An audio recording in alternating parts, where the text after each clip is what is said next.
ವೀಕ್ಷಕರೆಲ್ಲರಿಗೂ ಸಾಪ್ತಾಹಿಕ ಭವಿಷ್ಯವಾಣಿ ವಿಶೇಷ ಕಾರ್ಯಕ್ರಮಕ್ಕೆ ಸ್ವಾಗತ. ಸ್ನೇಹಿತರೆ, ಏಪ್ರಿಲ್ ತಿಂಗಳ ಮೊದಲ ವಾರದಲ್ಲಿ ಮಂಗಳ ಗ್ರಹದ ಸಂಚಾರವು ಮೀನರಾಶಿಯಲ್ಲಿ ಸಂಭವಿಸುವುದು. ಮಂಗಳ ದೇವನು ಮೀನರಾಶಿಯನ್ನು ಪ್ರವೇಶಿಸಲಿದ್ದಾನೆ.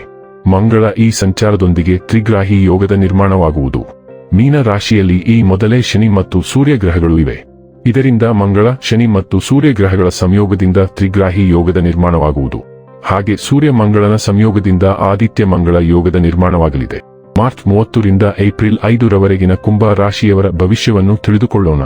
ಈ ವಾರ ಕುಂಭ ರಾಶಿಯವರ ಫಲಾಫಲಗಳೇನು, ಗ್ರಹಗತಿಗಳು ಹೇಗಿರಲಿವೆ, ಕೌಟುಂಬಿಕ ಸಾಮಾಜಿಕ ಜೀವನ ಹಾಗೂ ವ್ಯಾಪಾರ ವಹಿವಾಟು ಹೇಗೆ ನಡೆಯಲಿದೆ, ಅಲ್ಲದೆ ಯಾವೆಲ್ಲ ಸಮಸ್ಯೆಗಳು ನಿಮ್ಮನ್ನು ಈ ಸಾಪ್ತಾಹಿಕದಲ್ಲಿ ಕಾಡಲಿವೆ, ಅವುಗಳಿಗೆ ಪರಿಹಾರಗಳೇನು ಎಂಬುದನ್ನು ತಿಳಿಯಲು ಈ ವಿಡಿಯೋವನ್ನು ಸಂಪೂರ್ಣವಾಗಿ ವೀಕ್ಷಿಸಿ. ನೀವಿನ್ನೂ ನಮ್ಮ ಚಾನೆಲ್ ಸಬ್ಸ್ಕ್ರೈಬ್ ಮಾಡದೇ ಇದ್ದರೆ ಕೂಡಲೇ ನಮ್ಮ ಚಾನೆಲ್ ಸಬ್ಸ್ಕ್ರೈಬ್ ಮಾಡಿ. ಹೆಚ್ಚಿನ ವಿಡಿಯೋ ಅಪ್ಡೇಟ್ಗಾಗಿ ಪಕ್ಕದ ಬೆಲ್ ಐಕಾನ್ ಬಟನ್ ಕ್ಲಿಕ್ ಮಾಡಿ. ಸ್ನೇಹಿತರೆ, ಕುಂಭ ರಾಶಿ ಸೇರಿದ ಜನರಿಗೆ ಈ ವಾರ ಕೆಲಸದ ಸ್ಥಳದಲ್ಲಿ ಪ್ರಗತಿ ದೊರಕುವ ಯೋಗವು ಲಭಿಸುವುದು. ಜೀವನದಲ್ಲಿ ಸುಖ ಸಮೃದ್ಧಿಯು ಸುಲಭವಾಗಿ ನೆಲೆಸಲಿದೆ. ಈ ವಾರ ವೃತ್ತಿ ಜೀವನಕ್ಕೆ ಸಂಬಂಧಿಸಿದಂತೆ ನಿಮ್ಮ ಕೆಲಸಗಳಲ್ಲಿ ಸಾಕಷ್ಟು ಸಕಾರಾತ್ಮಕ ಫಲಿತಾಂಶಗಳನ್ನು ಪಡೆಯುವಿರಿ. ಆರ್ಥಿಕ ವಿಚಾರಗಳಿಗೆ ಸಂಬಂಧಿಸಿದಂತೆ ಈ ವಾರ ಪ್ರಗತಿಗಾಗಿ ಉತ್ತಮ ಅವಕಾಶಗಳು ದೊರಕುವುದು. ಪ್ರೀತಿಯ ಜೀವನಕ್ಕೆ ಸಂಬಂಧಿಸಿದಂತೆ ಈ ವಾರ ನಿಮಗೆ ಉತ್ತಮ ಅವಕಾಶಗಳು ದೊರಕುವುದು. ಹಾಗೆ ನಿಮ್ಮ ಸಂಬಂಧದ ವಿಚಾರವನ್ನು ಮನೆಯವರ ಎದುರು ವ್ಯಕ್ತಪಡಿಸಲು ಸಾಧ್ಯವಾಗಲಿದೆ. ಆರೋಗ್ಯಕ್ಕೆ ಸಂಬಂಧಿಸಿದಂತೆ ಕುಂಭರಾಶಿಗೆ ಸೇರಿದ ಜನರು ಈ ವಾರ ಸುಧಾರಣೆಯನ್ನು ಹೊಂದುವರು. ಆದರೆ ಯಾವುದಾದರೂ ವಿಚಾರಕ್ಕೆ ಮನಸ್ಸು ಅಶಾಂತಿಗೆ ಒಳಗಾಗಬಹುದು. ಈ ವಾರ ಪ್ರಯಾಣಿಸುವುದರಿಂದ ಸುಲಭವಾಗಿ ಯಶಸ್ಸನ್ನು ಪಡೆಯುವಿರಿ. ಮನೆಯ ವಿಚಾರಗಳಿಗೆ ಸಂಬಂಧಿಸಿದಂತೆ ಈ ವಾರ ನೀವು ಒಂಟಿತನವನ್ನು ಅನುಭವಿಸುವಿರಿ. ಹಾಗಾಗಿ ಹೆಚ್ಚಿನ ಕಾಳಜಿ ವಹಿಸುವುದು ಉತ್ತಮ. ಚಂದ್ರ ರಾಶಿಗೆ ಹೋಲಿಸಿದರೆ ರಾಹು ಮೊದಲ ಮನೆಯಲ್ಲಿ ಇರುವುದರಿಂದ ಸಾಮಾಜಿಕ ಸಂವಹನಗಳಿಗಿಂತ ಹೆಚ್ಚಾಗಿ ಈ ವಾರ ನಿಮ್ಮ ಆರೋಗ್ಯಕ್ಕೆ ನೀವು ಆದ್ಯತೆ ನೀಡಬೇಕಾಗುತ್ತದೆ. ಇದಕ್ಕಾಗಿ ನೀವು ದಿನನಿತ್ಯದ ನಡಿಗೆ ಮತ್ತು ಹೊರಗಿನ ಆಹಾರವನ್ನು ತ್ಯಜಿಸುವ ಮೂಲಕ ನಿಮ್ಮನ್ನು ಆರೋಗ್ಯವಾಗಿಡಲು ಪ್ರಯತ್ನಿಸಬಹುದು. ಯಾವುದೇ ರೀತಿಯ ಸಣ್ಣ ರಿಯಲ್ ಎಸ್ಟೇಟ್ ಮತ್ತು ಹಣಕಾಸಿನ ವಹಿವಾಟುಗಳಿಗೆ ಈ ವಾರ ಬಹಳ ಶುಭವಾಗಿದೆ. ಹೇಗಾದರೂ ಇದೀಗ ಯಾವುದೇ ದೊಡ್ಡ ಹೂಡಿಕೆಗಳನ್ನು ಮಾಡುವುದನ್ನು ತಪ್ಪಿಸಿ ಮತ್ತು ಅದನ್ನು ಮಾಡಲು ಸಾಧ್ಯವಾಗದಿದ್ದರೆ ದೊಡ್ಡ ಅಥವಾ ಅನುಭವಿ ವ್ಯಕ್ತಿಯ ಸಹಾಯವನ್ನು ಪಡೆದ ನಂತರವೇ ನಿಮ್ಮ ಹಣವನ್ನು ಯಾವುದೇ ದೊಡ್ಡ ಹೂಡಿಕೆಯಲ್ಲಿ ಹೂಡಿಕೆ ಮಾಡಲು ನಿಮಗೆ ಸೂಚಿಸಲಾಗುತ್ತದೆ. ಶನಿಯು ಚಂದ್ರ ರಾಶಿಗೆ ಹೋಲಿಸಿದರೆ 2ನೇ ಮನೆಯಲ್ಲಿ ಇರುವುದರಿಂದ ಈ ವಾರ ನೀವು ನಿರೀಕ್ಷಿಸಿದ್ದಕ್ಕಿಂತ ಹೆಚ್ಚು ನಿಮ್ಮ ಹಿರಿಯ ಸಹೋದರ ಬೆಂಬಲವನ್ನು ನೀವು ಪಡೆಯುತ್ತೀರಿ. ಇದರಿಂದಾಗಿ ನಿಮ್ಮ ಯಾವುದೇ ದೊಡ್ಡ ತೊಂದರೆಗಳಿಂದ ಹೊರಬರಲು ಸಹ ನೀವು ಯಶಸ್ವಿಯಾಗುತ್ತೀರಿ.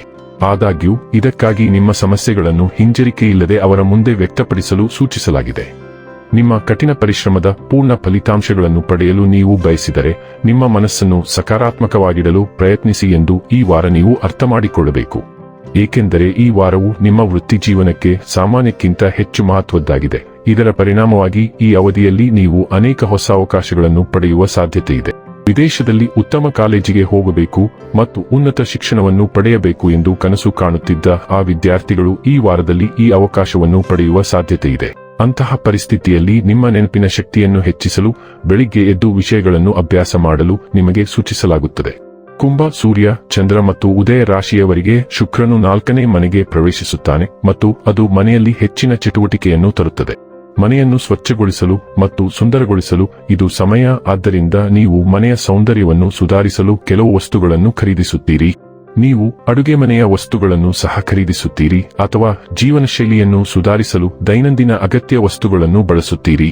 ಕೆಲವು ಕುಟುಂಬ ಕಾರ್ಯಕ್ರಮಗಳು ಇರುತ್ತವೆ ಅಥವಾ ನೀವು ಕುಟುಂಬ ಸದಸ್ಯರನ್ನು ಭೇಟಿ ಮಾಡುತ್ತೀರಿ ಮತ್ತು ಪ್ರಾಯೋಗಿಕ ವಿಷಯಗಳನ್ನು ಚರ್ಚಿಸಲು ಸಮಯವನ್ನು ಕಳೆಯುತ್ತೀರಿ.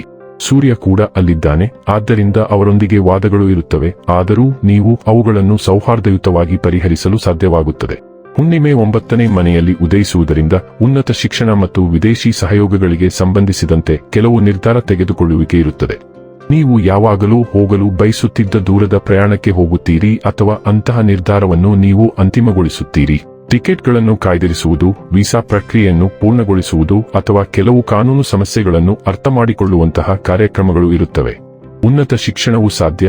ಆದ್ದರಿಂದ ಕೆಲವು ಜನರು ಕಾರ್ಯಾಗಾರಕ್ಕೆ ಹಾಜರಾಗುತ್ತಾರೆ ಅಥವಾ ವಿಶ್ವವಿದ್ಯಾಲಯಗಳಿಗೆ ಹಾಜರಾಗಲು ಪ್ರಾರಂಭಿಸುತ್ತಾರೆ ಅಥವಾ ಅಂತಹ ವಿಷಯಗಳಿಗೆ ನೀವು ಅಂತಿಮ ಸುತ್ತಿನ ಚರ್ಚೆಯನ್ನು ಹೊಂದಿರುತ್ತೀರಿ. ಬರವಣಿಗೆ, ಬೋಧನೆ ಮತ್ತು ಪ್ರಕಟಣೆ ಕೂಡ ಸಾಧ್ಯವಾಗಬಹುದು ಮತ್ತು ನೀವು ಮಾಧ್ಯಮ ಸಂಬಂಧಿತ ಚಟುವಟಿಕೆಗಳಿಗೆ ಹೋಗುತ್ತೀರಿ. ಮಂಗಳ ಮತ್ತು ಬುಧ ಗ್ರಹಗಳು 2ನೇ ಮನೆಯ ಮೂಲಕ ಚಲಿಸುತ್ತಿದ್ದು ಈ ಸಂಚಾರವು ನಿಮಗೆ ಒಳ್ಳೆಯದಲ್ಲ. ನಿಮಗೆ ಹಣಕಾಸಿನ ಸಮಸ್ಯೆಗಳಿರುತ್ತವೆ, ಆದ್ದರಿಂದ ಎಚ್ಚರಿಕೆಯಿಂದ ಖರ್ಚು ಮಾಡಿ. ನೀವು ಪಾವತಿಗಳನ್ನು ನಿರ್ವಹಿಸುತ್ತೀರಿ, ಬಾಕಿಗಳನ್ನು ಪರಿಶೀಲಿಸುತ್ತೀರಿ ಅಥವಾ ಸಲಹೆಗಾರರೊಂದಿಗೆ ಚರ್ಚೆಗೆ ಹೋಗುತ್ತೀರಿ. ಬಜೆಟ್ ಬಗ್ಗೆ ಕುಟುಂಬದೊಂದಿಗೆ ಚರ್ಚೆಗಳು ನಡೆಯುತ್ತವೆ ಮತ್ತು ನೀವು ಎಲ್ಲರೂ ಎಚ್ಚರಿಕೆಯಿಂದ ಖರ್ಚು ಮಾಡಲು ಕೇಳುತ್ತೀರಿ. ದಯವಿಟ್ಟು ವ್ಯವಹಾರಗಳನ್ನು ಮತ್ತೊಮ್ಮೆ ಪರಿಶೀಲಿಸಿ, ಏಕೆಂದರೆ ದೋಷಗಳ ಸಾಧ್ಯತೆಯೂ ಇದೆ. 2ನೇ ಮನೆ ಮಾತನ್ನು ಸೂಚಿಸುತ್ತದೆ, ಆದ್ದರಿಂದ ನೀವು ನಿಮ್ಮ ಮಾತನ್ನು ನಿಯಂತ್ರಿಸದಿದ್ದರೆ ನಿಮ್ಮ ಸುತ್ತಲಿನ ಎಲ್ಲರೊಂದಿಗೆ ನೀವು ವಾದಗಳನ್ನು ಮಾಡಿಕೊಳ್ಳುತ್ತೀರಿ. ನೀವು ನಿಮ್ಮ ಆಹಾರ ಕ್ರಮವನ್ನು ನಿಯಂತ್ರಿಸಬೇಕಾಗುತ್ತದೆ, ಇಲ್ಲದಿದ್ದರೆ ಆಹಾರ ಅಲರ್ಜಿಗಳು ಉಂಟಾಗಬಹುದು. ಇನ್ನು ಕೊನೆಯದಾಗಿ ಮಾಡಿಕೊಳ್ಳಬೇಕಾದ ಉಪಾಯಗಳ ಕುರಿತು ನೋಡುವುದಾದರೆ, ಓಂ ಶಿವಾಯ ನಮಃ ಎಂದು ಪ್ರತಿದಿನ 21 ಬಾರಿ ಜಪಿಸಿ. ವೀಕ್ಷಕರೇ, ಇದಾಗಿತ್ತು ಕುಂಭ ರಾಶಿಯ ಜಾತಕದವರ ಮಾರ್ಚ್ 30 ರಿಂದ ಏಪ್ರಿಲ್ 5 ರವರೆಗಿನ ಫಲದ ಮಾಹಿತಿ ಇಷ್ಟವಾದರೆ ವಿಡಿಯೋವನ್ನು ಲೈಕ್ ಮತ್ತು ಶೇರ್ ಮಾಡಿ. ಹಾಗೆ ಚಾನೆಲ್ ಸಬ್ಸ್ಕ್ರೈಬ್ ಮಾಡುವುದರ ಜೊತೆಗೆ ನಿರಂತರ ವಿಡಿಯೋ ಅಪ್ಡೇಟ್ಸ್ಗಳಿಗಾಗಿ ಪಕ್ಕದ ಬೆಲ್ ಐಕಾನ್ ಕ್ಲಿಕ್ ಮಾಡಿ.